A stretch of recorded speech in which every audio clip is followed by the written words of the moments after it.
मेरा नाम डॉक्टर मुज़फ़्फ़र हुसैन है और मैं अल्तमश जनरल हॉस्पिटल क्लिफ्टन में ऑर्थोपेडिक और स्पाइन सर्जरी की प्रैक्टिस करता हूँ। आज जिस टॉपिक पे हम बात करने जा रहे हैं वो सेहत के हिसाब से और मौके की मुनासबत से बहुत अहमियत का हामिल है और वो है कुर्बानी के जानवर और कांगो वायरस।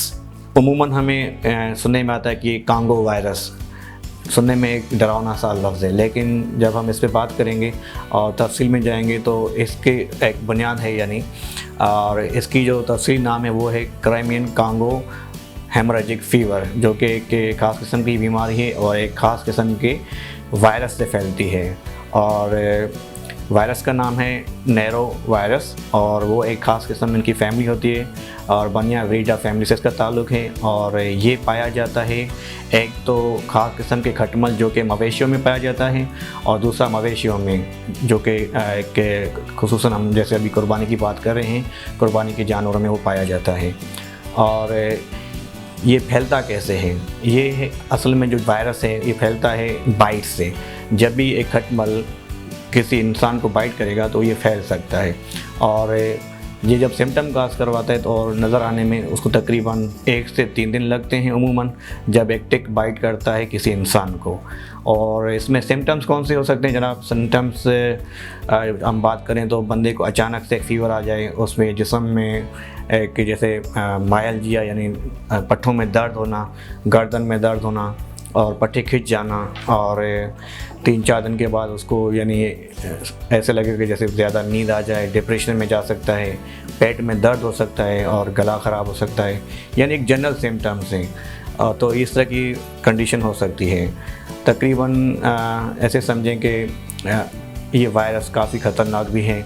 तकरीबन इनकी मॉर्टलिटी जो कि जिस लोगों को ये हो जाए और उसमें मॉर्टलिटी यानी जिस तरह के लोग मर जाते हैं वो तकरीबन समझें कि 10 से 40% है मॉर्टलिटी और वो तकरीबन सेकंड वीक में मौत वाक़ई हो जाती है अगर उसमें हम देखा जाए। इसका इलाज अमूमन सपोर्टिव है, यानी जैसे कि फ़ीवर है या सिम्टमेटिक इसका जिस तरह के अलामात हो उसके हवाले से इसका इलाज होता है मोस्टली। और इसके अलावा एंटीवायरल थेरेपी भी होती है, रिबीवेरिन एक टैबलेट और इंजेक्शन फॉर्म में आती है, वो भी हम इसको दे सकते हैं पेशेंट्स को। और इसमें ये है कि बाकी एहतियात कैसे किया जाए। मेन जो स्ट्रेटजी हमारी होनी चाहिए, जिस तरह के अभी मौका चल रहा है और ज़ोर शोर से कुर्बानी के जानवरों की ख़रीद और फ़रोख्त चल रही है, तो हमें पब्लिक को अवेयरनेस देनी है कि इस बीमारी से कैसे बचा जाए। और उसके लिए सिंपल ये है कि एक तो ये है कि जानवर से इंसान की तरफ जो ट्रांसफ़र होती है बीमारी को किस तरह हम उसको प्रिवेंट करें, या कि खटमल से बाइट से जो इंसान में ट्रांसफ़र होती है वो किस तरह प्रिवेंट करें, या एक जो बंदा जिसको पहले से ही बीमारी तशख़ीस हो चुकी है वो हॉस्पिटलाइज है, उससे एक हेल्थ केयर वर्कर में किस तरह उसको हम प्रिवेंट कर सकें। तो सबसे हम पहले बात करेंगे कि भाई एक खटमल से किस तरह हम एहतियात कर सकते हैं। तो उसका बेस्ट तरीका ये है कि आप जो अपने कपड़े हैं वो लॉन्ग स्लीव्स होनी चाहिए और आपकी जो पैंट्स हैं वो लॉन्ग ट्राउज़र्स होनी चाहिए और आपके जो कलर शर्ट होना चाहिए वो लाइट होना चाहिए ताकि you can easily spot the tick. खटमल को आप स्पॉट कर सकते हैं और उसको जो ना डायरेक्ट अगर आप कहीं पे नज़र आता है कि भाई आपके जिस्म पे खास या आपके कपड़े पे एक खटमल लगा हुआ है तो उसको हाथ से आपने नहीं हटाना, आपने किसी चमटी से ठीक है कि फोर्सेप्स से उसको हटाना है, पूरी से पकड़ के फिर उसको हटाना है। ये एक तरीक़ाकार है। आप जब भी आप मवेशी में मार्केट में जाएंगे फॉर बाइंग और सेलिंग द एनिमल, तो वहाँ पर आपको आइडिया लेना चाहिए कि आपके ग्लोव्स पहने हुए होने हों। अब इसमें पता नहीं कि कौन से जानवर पे कौन से टैक्स हैं वो इन्फेक्टेड है या नहीं है, तो एहतियात लाजिम है सबसे पहले, क्योंकि इसी मौसम में ये फैलने का खदशा ज़्यादा होता है। दूसरा होता है कि जानवर से किस तरह हम प्रिवेंट कर सकते हैं कि भाई ये जानवर से इंसान में ट्रांसफ़र ना हो।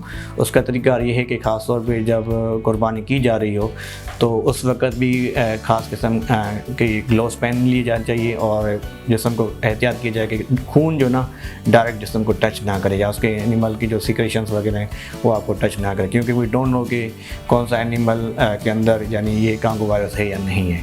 और वो इसलिए भी अहम है कि ये उस एनिमल्स में सिम्टम्स ना होने के बराबर करवाता है, इसलिए पता नहीं चलता कि एनिमल में कांगो वायरस अंदर मौजूद है या नहीं है। तो एहतियात सबसे ज़्यादा अहम है।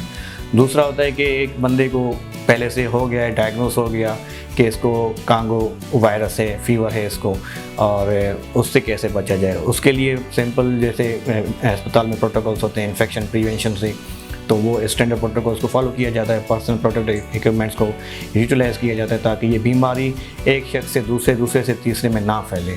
तो ये मेन जो इस वक्त की है वो है एहतियात, और एहतियात ज़िंदगी है। जी जनाब, जिस तरह का इनका नाम है क्रिमियन कॉन्गो हेमोरेजिक फीवर, यानी कि इसमें ब्लीडिंग भी हो सकती है, गम से आ सकती है, ईयर से आ सकती है, या आपको उल्टी आ सकती है खून की, या पाखाने के ज़रिए से आ सकती है। तो इस तरह के पेशेंट्स से जिनमें हिस्ट्री हो कि किसी कटमल ने इसको काटा है और उसके बाद इनको 3-4 दिन के अंदर फीवर हो गया हो, गला ख़राब हो गया हो, या उसको पेट में दर्द हुआ हो, ख़ासतौर पे राइट साइड एब्डोमेन के ऊपर हिस्से में दर्द हो रहा हो, तो उस तरह के मरीज़ का इलाज हमारे यहाँ किया जाता है। और Altamash general hospital is best to treat such patients, और हर किस्म की मैनेजमेंट हम उसके लिए मुहैया करेंगे।